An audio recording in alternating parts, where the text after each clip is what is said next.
Hey guys, Jack here from Nothing But Tech, and I've had the Galaxy S7 Edge for a few days, which is more than enough time to customize it to my liking. And since my last What's on My Android video, a lot has changed, a lot of the applications have changed, or their position has changed, and also, of course, the phone has changed. So I decided, you guys asked for it, so let me make a What's on My Galaxy S7 Edge video, and a What's on My iPhone 6s video is long overdue, but it's also coming out very soon. And if you guys are wondering why it doesn't look like a normal iPhone 6s, it's because it's rocking these D-brand skins. I have the pink carbon fiber and the matte black skin, which is an amazing combination. I love the way it looks. If you guys want to check out D-brand, I would highly recommend it. They make awesome skins for the Galaxy S7 Edge and a bunch of other smartphones, computers, and other accessories. So I will leave a link down below if you guys want to go check that out. But with that said, let's get right into this video. So I just want to make two more quick notes before I start this video, and that is that I already did a video on the Galaxy S7 Edge about the unboxing experience and my live first impressions on it. So link down below and a card above for that as well. And then the other quick note I want to make is that I just want to thank Verizon for sending this out for review. You guys are awesome over there. The Galaxy S7 Edge has been running perfectly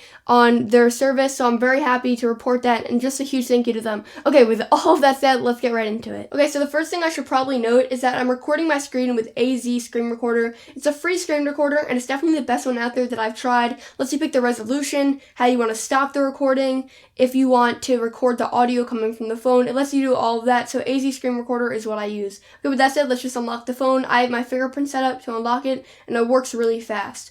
Okay, so let's start out on the home screen, as this is where the main applications that I use on a daily basis are stored. Okay, so starting at the top, we just have the clock, like the time, and then the date and what day it is shown. And I just have this regular widget that comes with that Android phone. There's no application needed to get it. And then I also have Widget Pro, which is another great application. You can customize the widgets, you can get pre-made widgets, but I decided that this one just looked better. It looked really clean and it displayed everything I need. If you guys have a better widget that displays all this information and looks cleaner, let me know in the comment down below, as I will definitely check it out. But this one's working fine. And then right underneath that, I just have a Google search bar. Very handy to have that there, and I use that pretty regularly. And then, of course, we have more Google apps. Let's see how many times I say Google in this video. But we have a Google folder, and this just holds most of the apps like Google, Gmail, Maps, YouTube, Drive, Play Music, Play Movies and TV, Android Pay, and of course Photos, which I actually use very regularly as well. That's my main photo application, and it's really easy to access in this folder, so I just keep it in there. Okay, so the next folder over is called Social, and this holds Hangouts, which I used to talk to a bunch of people on a daily basis. Instagram, which if you guys aren't following me on there, you definitely should. It's at NBT88YT. I posted a bunch of photos on there so far. You guys can see some previews of what I'm going to be showing you guys in my videos, like these new Audio-Technica headphones, or the iPhone 6s with the D-brand skins, or a House of Marley Chant Sport speaker. A bunch of things are posted on there. You guys knew before everyone else that I had the Galaxy S7 Edge, so if you guys are following me on there, you definitely should keep following me on there, but if you're not following me, definitely do that for some exclusives and a bunch of pictures of products that I'm getting in, and just pictures in general. Definitely go follow me on there. Links in the description below, but it's just at NBT88YT. The next application in that folder is Periscope, and I Periscope a lot, so I'll leave a link down below if you guys want to follow me on there. But I do a bunch of BTSs. I look at your channels if you guys want me to. A lot of you guys actually are interested in what I have to say about your videos. I'm no expert at all, but people just like to hear my opinion sometimes, so I do that a lot of times, and I just talk to you guys. You guys can ask me questions. We just hang out in Periscope. It's pretty cool. Follow me on there for sure if you guys like to see a BTS of the channel and just to like talk to me in a different way. So that's Periscope. I just Periscoped like 15 minutes ago, so definitely follow me in there. And then the next application is Twitter. Again, follow me on Twitter. I just keep Twitter in here. This is not the client that I use to get my Twitter. This is the stock app, but I just keep it in here. But on Twitter, my name is NBT88YT. You should also follow me in there. I post when new videos are coming out. I post other things like products and anything else in between. So go follow me on Twitter as well. All links to all my social media will be linked down below, so it's very easy for you guys. The last application in there is Snapchat, and I just created a Snapchat like 2 days ago, and we're already getting people following me in there, which is pretty cool. So it's at NBT88YT, again, link down below, like I've said like 5 times now, but yeah, it's a really good application to talk to you guys. I do BTSs on there. On my story, I showed you guys how to color grade some footage, which means just like correcting the colors in the footage to make it look good, and you guys can like look at that. There will also be other BTSs on there that I don't put on Periscope, so again, if you want more of me and more of the channel, go follow me on Snapchat as well. And that's the end of the social folder. And then the next folder we have is called TTNT, and that's the Tech Ninja team. And in here we have Slack, which we use to communicate with each other. Great application. And then we have Asana. I hope I'm pronouncing that right, but that's just like a task manager that we all use to know who's editing articles, who's doing what article, if a new phone just comes out, or anything in between. It's a really good application, and I'm pretty sure it's free. So as you guys can see, I do have a lot of folders, and I like having folders because they're really easy to access, and it just lets me put a lot more apps on my home screen. And these are all our apps that I use on a daily basis. So in this notes folder, I have Gtasks and Evernote, which are two applications that I use. I also use Google Keep, but not as frequently as these two applications. So that's just in my app drawer, but not on my home screen. Okay, so the next thing over is just a typical phone application, and then LiFX. Okay, so let me open up LiFX really quickly to show you guys. A video on this will be very soon, but LiFX is basically an application that works with LiFX bulbs, which are smart LED bulbs, and basically these LiFX bulbs enable you to turn on and off your lights, to change the colors of the lights, etc. And it works really well. It's like Philips Hue, but it's a lot less expensive and it doesn't need a hub. So it's actually like the unannounced Philips Hue killer, just because it offers a lower price tag.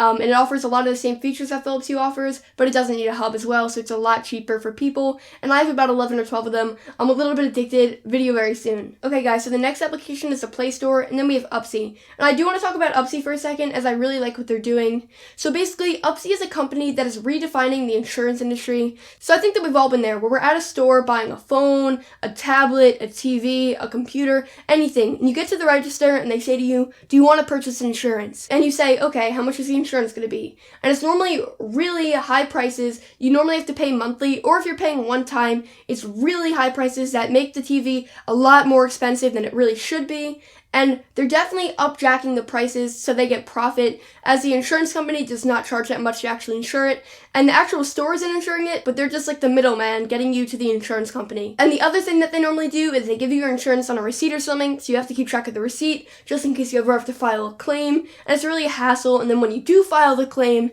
you normally have to pay a deductible fee of like $150 to $200 depending on the product. But with UpSee, it's all different. There's a one-time fee, and they really keep their consumers in mind, so they keep the prices really low. They actually have the lowest prices out there, and I've been insuring all my devices with UpSee after I found them, as I just really value their service, and I value the fact that they put the consumers first. But if you want to buy insurance from them, I'll leave a link down below so you guys can go do that.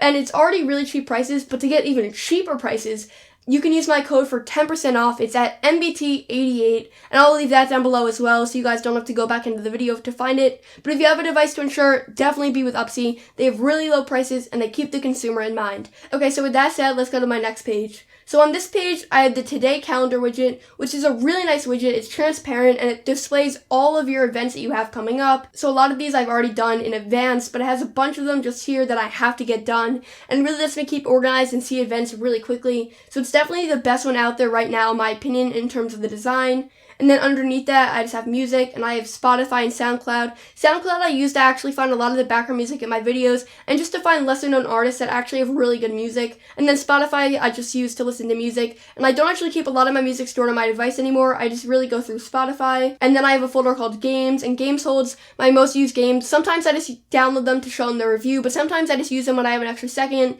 So I have Glow Hockey, which is a game that was released a few years ago, but I still use it to this day.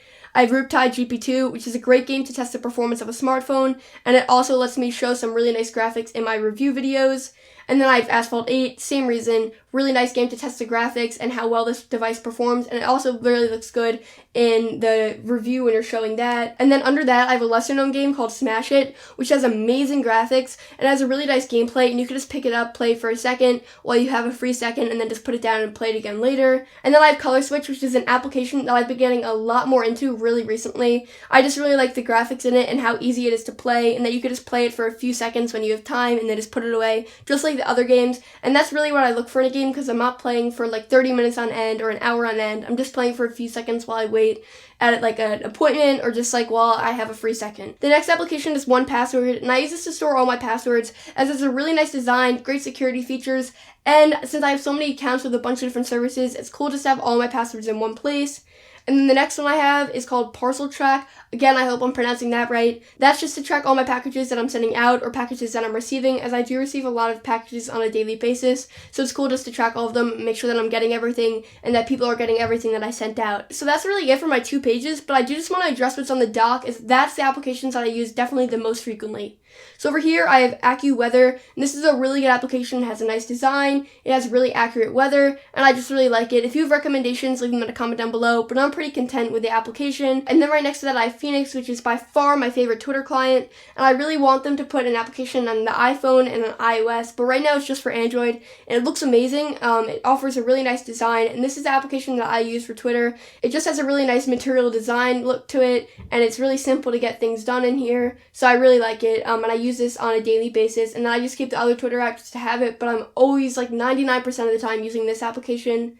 And then right next to that, I have Cloud Magic. I actually did a whole separate video on Cloud Magic because I liked it so much, so link down below and card above so you guys can go see that. But that is my email client of choice, just because I can transfer all my emails really seamlessly. I just have one account with them, and then I can transfer it on all devices really easily. Next to that, I have Chrome, and then of course the app drawer. And in here, I just have some other applications. Nothing really that I use that frequently. If they're not on my pages, then I'm probably not using them that much. But just to go over some of the ones that I actually do use, Geekbench 3, just to text out the benchmarks when I first get a device. I also use Today Settings just for the widget, but that doesn't need to be on a home screen. Then going again, I have Super Widget Pro, which is another widget application, but that's really it. And then AZ Screen Recorder, of course, but nothing else really. If they're not on the 2 pages, then I probably don't use them that frequently. And that's just like kind of what I do. I like to keep my device very simple, but with everything I need. And I feel like that's where it's at right now. It looks really nice in my opinion. It's really clean and I like it. And the one last thing that I should probably note is that I'm using a Material Design dark theme that was found in the Samsung theme store. It was free, and it just adds a nicer look and it makes it look more like clean, and it makes it look more stock Android, and I like it. I don't need like Nova Launch or anything. It does the job fine and it looks pretty nice. So that's basically it for this video though. Let me know if you guys have a video on what's on your Android device. Leave it in a link down below so I can go check it out. I'd love to see what other people put on their devices, but this is just my setup. Let me know if you think there's anything that I need to add, like an application that you love, any games or an application in general, and then just let me know if you guys have a nice widget that you guys think I should test out. And with that said, thank you guys all for watching this video. Definitely leave a like if you enjoyed, and I'll catch you guys on the next one. Thank you guys all for watching.